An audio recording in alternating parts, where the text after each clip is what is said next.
Audiobook. Blindagem espiritual. A armadura do cristão é a única forma de estarmos preparados para a guerra espiritual que enfrentamos todos os dias contra as astutas ciladas do diabo, como Paulo escreveu em sua carta aos Efésios. Revesti-vos de toda a armadura de Deus, para que possais estar firmes contra as astutas ciladas do diabo. Efésios 6, versículo 11. As ciladas do diabo nada mais é que as ações satânicas que têm como propósito impedir o avanço do evangelho do reino na terra. Ao contrário do que muitos pensam, ele não faz isso por meio de aparição de vultos, janelas arranhadas ou coisas assim. Seus ataques têm mais a ver com corromper mentes. Fazer você desistir da santidade por meio dos pecados para te afastar da igreja, ou fazer você acreditar na salvação por meio de uma vida cristã mais ou menos com um pé dentro e outro fora da igreja, ou não se firmar na vida da igreja local, acabando dando importância mais à sua vida secular do que à espiritual. Veja bem que estou falando para líderes, pessoas que pegam o boi pelo chifre, e acabam sem se aperceber que estão caminhando sem afinco e sendo vítima de várias situações do inimigo, vários ataques nos elos mais fracos em seu próprio dia a dia. Pessoas assim não estão prontas para esse tipo de batalha. Por isso a maioria dos cristãos de hoje em dia não estão firmes nas igrejas. Como não queremos perder esta batalha como a maioria, vamos estudar então rapidamente o que significa cada parte desta armadura espiritual dos cristãos e como tomar posse dela.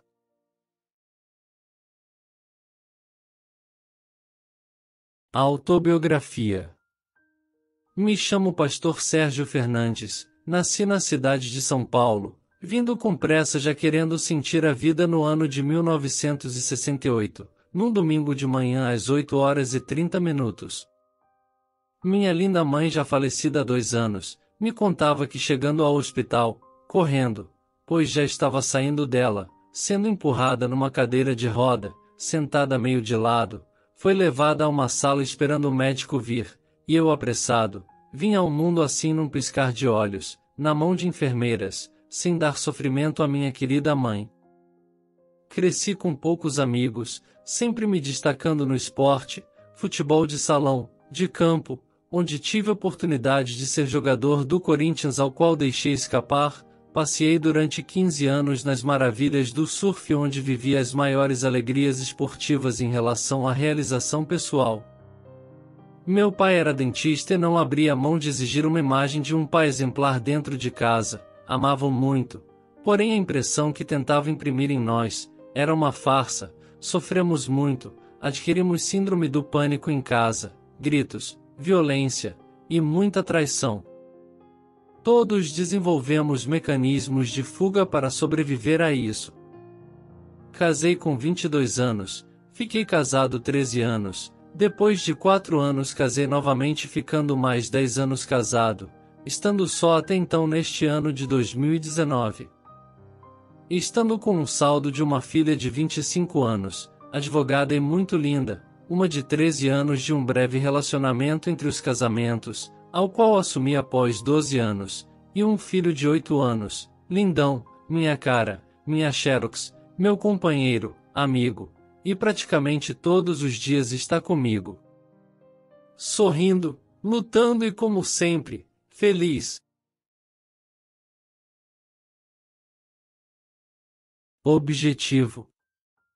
Palavras estritamente direcionadas para aqueles que sabem tudo, acabando em se perder em sua soberba, orgulho, ou simplesmente tenha problemas em se relacionar em uma congregação, fazendo com que saia de uma para outra, por não achar um lugar que se sinta bem.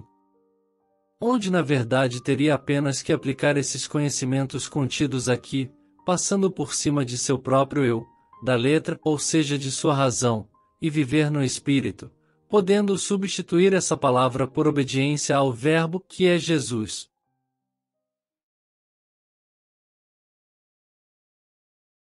Introdução. Ao ensinar os irmãos de Éfeso, o apóstolo Paulo usa como exemplo os soldados romanos, que eram o maior exército da época.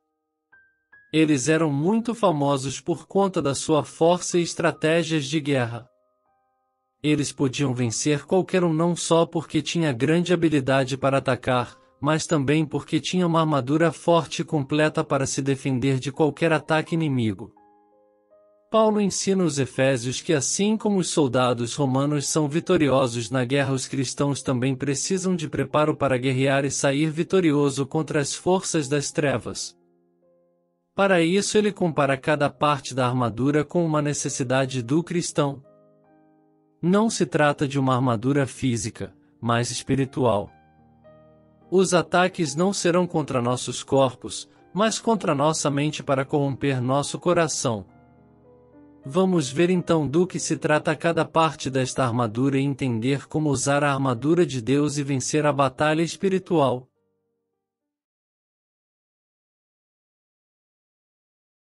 Cinto da verdade.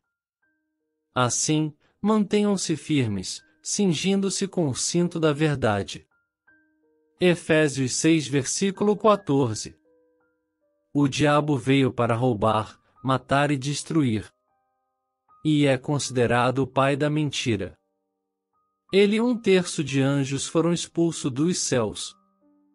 E estão na terra há muitos anos, ou seja, conhecem toda a sua história, seus antecipados, cheiros, vestimentas, modo de agir e principalmente os seus elos mais fracos. Conseguiu enganar Eva e Adão e tentou enganar Jesus no ermo nos 40 dias, porém Jesus o venceu ali com a palavra de Deus. Então Jesus é a verdade, caminho e a vida. Verdade de crer nele com ação, não somente conhecer toda a sua história. Caminho, fala de caminhada, estreito caminho, difícil, cheio de renúncia, sem pecados, e a vida é o grande prêmio, a vida eterna, pois só por ele a teremos. E isso só conseguiremos estando congregando e fazendo parte da vida da igreja, além de sua casa e família.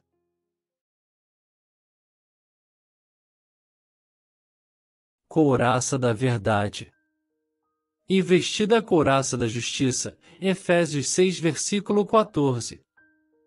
A couraça servia para proteger os órgãos vitais do soldado como, por exemplo, o coração. A Bíblia nos dá vários alertas a respeito dos cuidados que precisamos ter com o coração. Leia estes versículos. Sobre tudo que se deve guardar, guarda o teu coração, porque dele procedem as fontes da vida. Provérbios 4 versículo 23. Enganoso é o coração, mais do que todas as coisas, e perverso, quem o conhecerá? Jeremias 17 versículo 9. Sendo assim, a armadura do cristão não poderia deixar de ter a couraça da justiça, que nada mais é que a justificação que temos em Cristo Jesus. O coração do homem sempre tende a levá-lo a dois extremos, em autocondenação e autojustificação. Ou a pessoa se condena demais por conta dos pecados que comete, ou ela se justifica como se tivesse alguma justiça própria. A solução para ambos os casos é uma só, em a couraça da justiça. Por isso nenhuma carne será justificada diante dele pelas obras da lei, porque pela lei vem o conhecimento do pecado. Romanos 3 versículo 20. Ninguém vai para o céu por seguir um livro de regras. Não guardamos mandamentos de Deus para sermos salvos.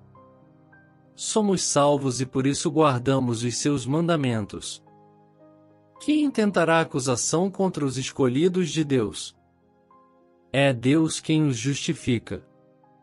Romanos 8 versículo 33.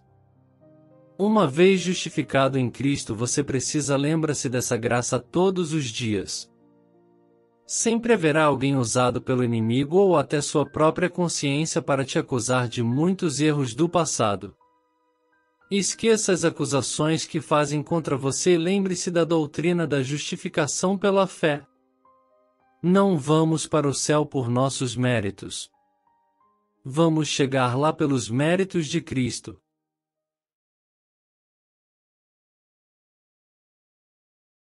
calçados do Evangelho da Paz.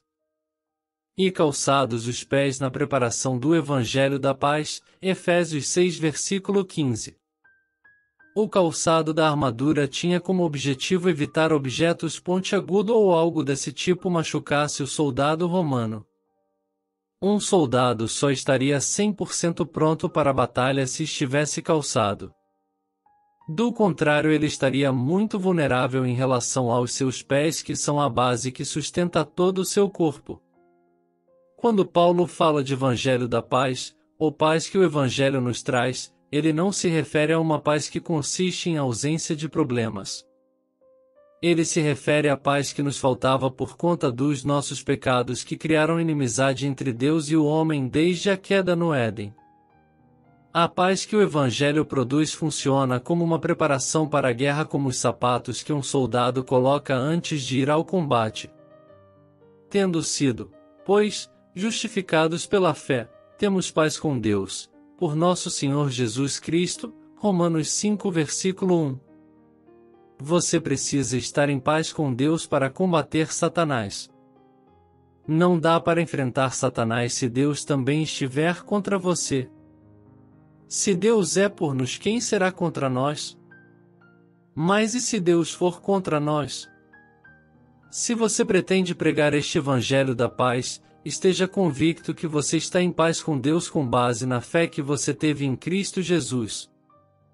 Não divulgue para outros um remédio que ainda não experimentou.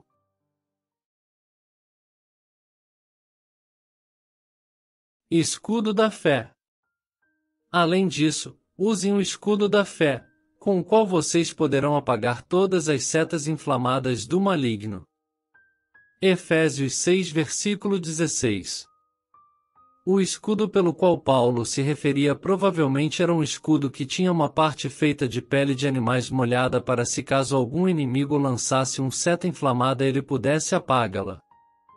Muitas pessoas dizem ter fé, mas não é o fato de se ter fé em si que salva alguém. É a fé em Cristo que salva. É a fé na palavra de Deus que nos protege das setas malignas. Se você tem fé em uma mentira, você não está protegido, muito pelo contrário, você está sendo e já foi atacado. Tudo o que o diabo quer é que você creia em uma mentira. Como tomar posse dessa parte da armadura?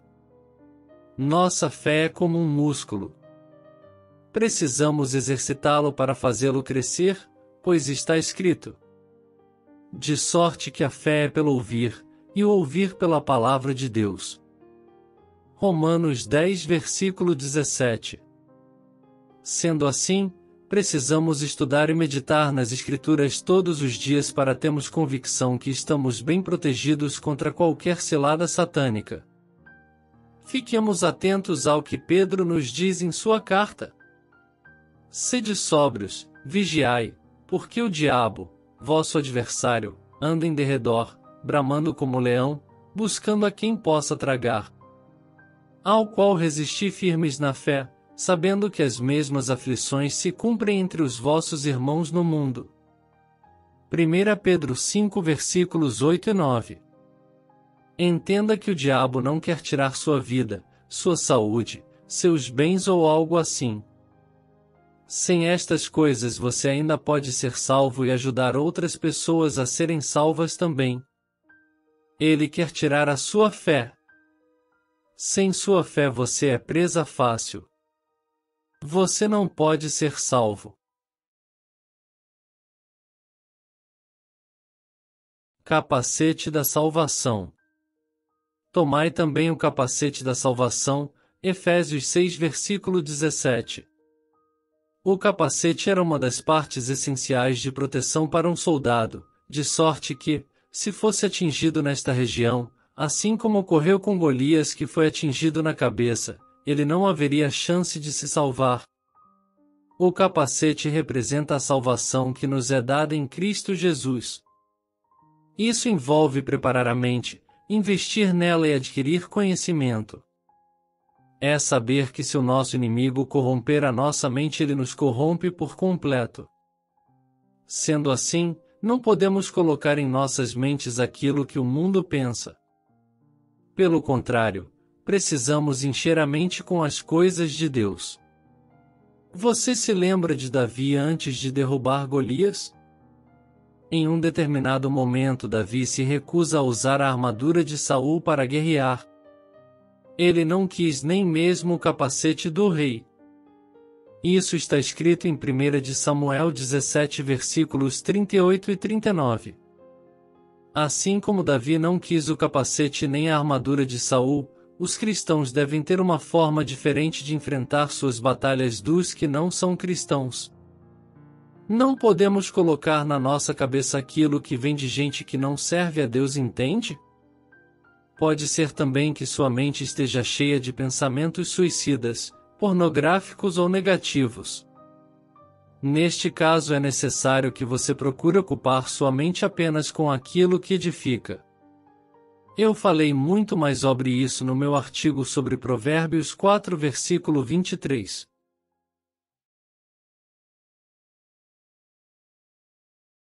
Espada do Espírito. E a espada do Espírito, que é a palavra de Deus, Efésios 6 versículo 17. Um soldado sem espada não tem recurso para contra-atacar. É possível considerar como bom soldado alguém desarmado ou que não maneja bem como usar sua espada. E um cristão que não entende nada de Bíblia. É assim que muitos cristãos vivem por aí. Não tem conhecimento profundo na palavra. O que leva a maioria a desviar-se da fé, se é que algum dia essa fé realmente existiu.